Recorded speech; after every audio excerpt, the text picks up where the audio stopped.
Argentina and Wales have played out a 33-11 win to the visitors. I've just got up and watched that one today.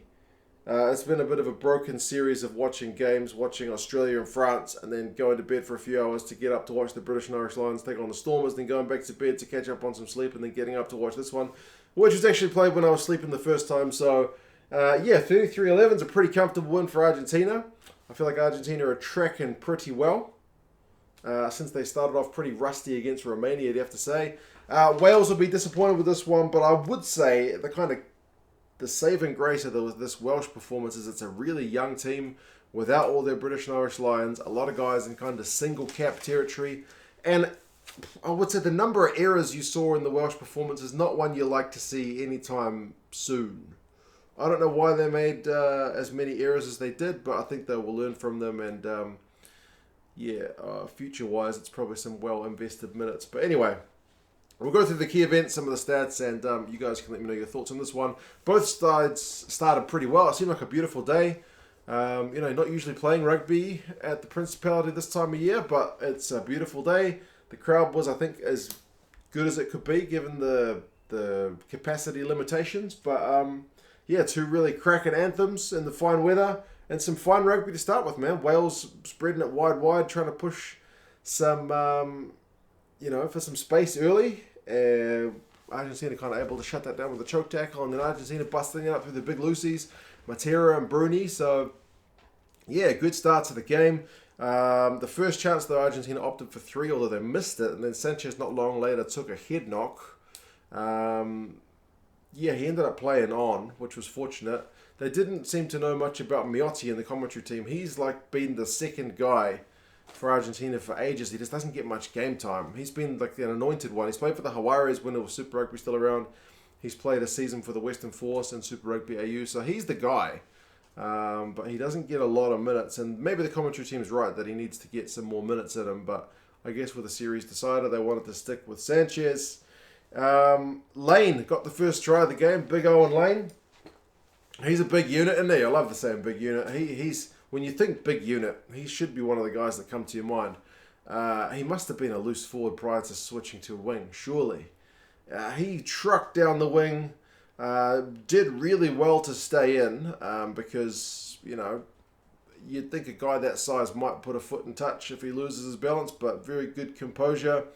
I said Wales looked really sharp. They did well to stay in play, and the conversion just missed, went off the post, so 5 points to nil early, first blood to Wales. That being said, didn't take Argentina too long to hit back.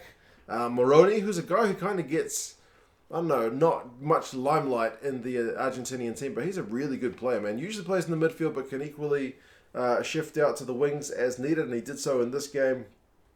They went through some phases, had some really quick ball, and Moroni on the left wing just burst through like a couple of tacklers in a game where defense numbers are actually pretty high.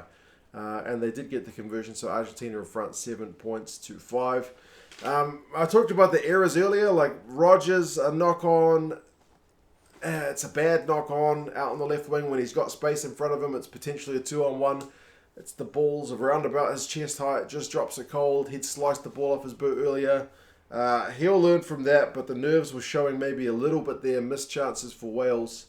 18 minutes looked to be another Argentinian try, potentially, but Cabelli knocks it over the line. He would get one about 10 minutes later, though.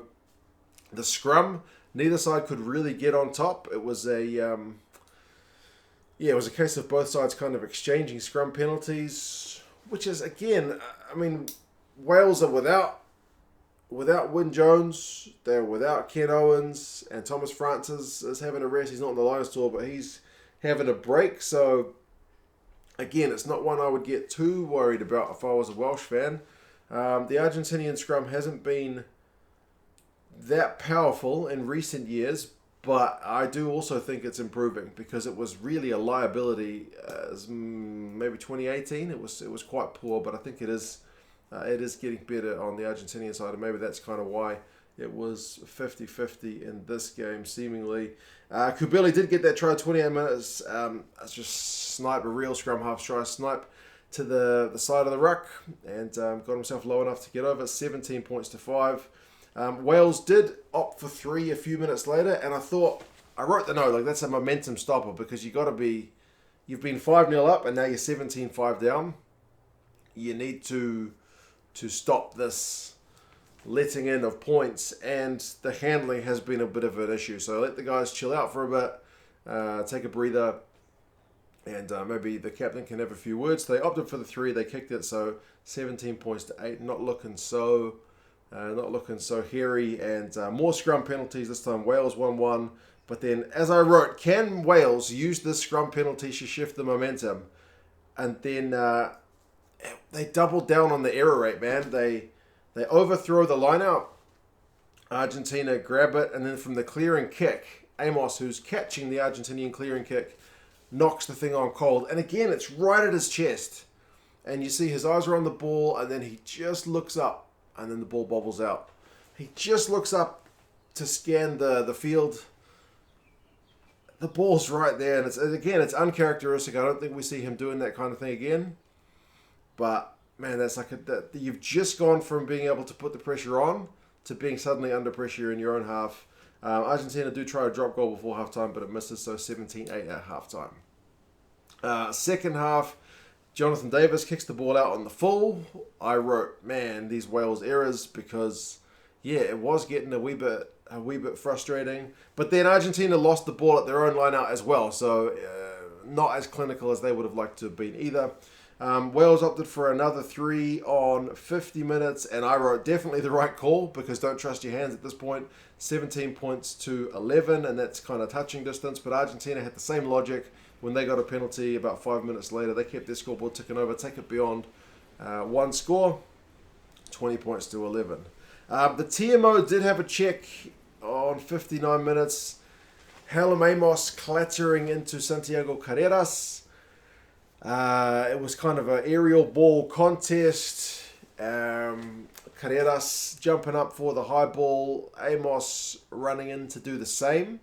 But he ends up running into Cabelli, who's between him and Carreras. And then Amos seems to kind of stumble slightly out of control and then ends up clattering into Carreras. And he hits the ground, not in a particularly dangerous way, but he's still in the air when he gets taken out. So it's not a good look. The TMO and the ref have a chat about that one. I think that one's, of all the yellow and red cards you've seen this weekend, that was one of the better handled ones. The ref's first liners show it to me in real speed, rather than like show me the point of contact on where he falls on his head kind of thing. So he wants to see what things happened, like, you know, as it really happened, which I think is good, because often slow motion can make things look a bit worse. He determines that Cabelli was legal to run the line he was running, but because Amos either doesn't see him or clatters into him, that kind of is a mitigating factor. So it's a yellow card, not red. And I think you can kind of live with that one. Amos surely had to see Cabelli, but either way, lost control a little bit. 64 minutes, Argentina take a penalty during the yellow card. I thought maybe you want to turn the screws, but again, the game's not been that kind of game where tries are free-flowing, so maybe the safe option is better. And it's what they did against the All Blacks when they beat us over in Australia. So they are very good at keeping the scoreboard ticking over and not kind of allowing themselves to release that pressure. They just want to keep slowly turning those screws. So 23-11. The yellow card finishes only 3 points during the yellow card, so not too costly for Wales. Another penalty for Argentina. That one's off the post. It keeps Wales in the game because there's about 10 minutes to go. And at, 23-11, you can come back. You got to score twice, but then it's pretty much game over on 75. Sanchez does kick once to make it 26-11, and then Matera finishes it off. Probably the easiest, the softest try of the game. It's more of like a salt in the wound try. Escura passes it out the back, and Matera goes into a nice gap, which for the most part hasn't been there in that game. Both sides' defenses have been pretty kind of solid, and neither side's been able to avoid errors long enough to generate that kind of play, but Matera goes over 33 points to 11. Can you hear that rain? It's just started piddling down again. It's a miserable weekend here.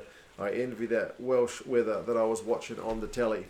Stats, run meters finished 323 to 376, so Argentina edged that. They have more possession, 57%, more territory, 62%. They have 11 offloads to 0, so they're really chucking the ball around. Both sides are tackling in the 90s, though. As I mentioned, the defensive side of things was pretty solid. The turnovers conceded though, like Rogers has 3, Amos has 3, Jonathan Davis has 3. Uncharacteristic errors. Moriarty has 15 tackles. Both of them has 15 tackles. Owen Lane had 63 run meters, a clean break and a defender beaten. So, some positives in a defeat. But I mean, Argentina, you got to be happy. Bruni has really stepped up in the last couple of games. 6 defenders beaten in a game where the tackling percentage was in the 90s. That's an absolute standout performance. 56 run meters. Matera has 53 and 3 defenders beaten. Cordella, the prop, has 10 from 10 tackles.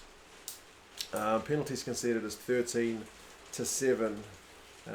with Wales having 13. So Argentina kicked the ball a bit more, just controlled the game pretty well, I think you'd have to say. But a disappointing one for Wales with the error count. A very good effort from Argentina to win in Wales, not an easy thing to do, albeit with their British and Irish Lions guys missing. Pretty happy with that as a neutral. The errors is the main thing, but I think I can accept it, strangely. I know these guys are professional rugby players and your job is to kind of catch a ball. You're not supposed to drop it, but I can live with it. I'm not sure how Wales fans will feel about it. Anyway, I'm going to head off and take my kids out. Maybe. It's piddling down. I'm not sure what I'm going to do with them. But anyway, maybe have a coffee first because I'm still a bit knackered with all these games. I'm complaining. We've still got the Lions test to really kick off next week as well. Most of the other teams seem to be kind of done with their games. But you guys have any thoughts on this game, folks? Congratulations to Argentina for winning it. Commiserations, Wales. I look forward to seeing what Pivac and Desma had to say after this one as well. Take care, guys. I'll talk to you again soon. Bye.